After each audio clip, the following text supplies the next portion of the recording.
ملکہ زبیدہ ہارون رشید کی بیوی، اس نے دیکھا کہ حاجیوں کو بڑی پریشانی ہوتی ہے پانی کی، تو اس نے طائف سے ایک نہر کھدوائی جو حرم تک پہنچائی۔ آج بھی اس کے آثار مزدلفہ میں نظر آتے ہیں۔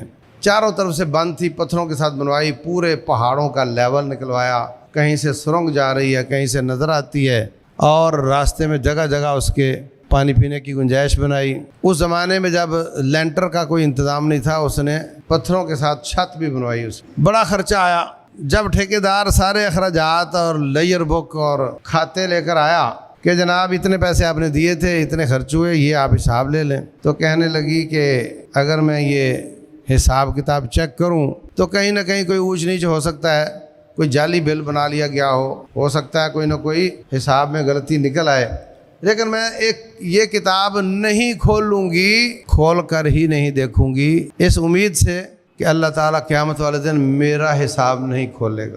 میں نے اس کا حساب نہیں کھولا، اللہ میرا نہیں کھولے گا۔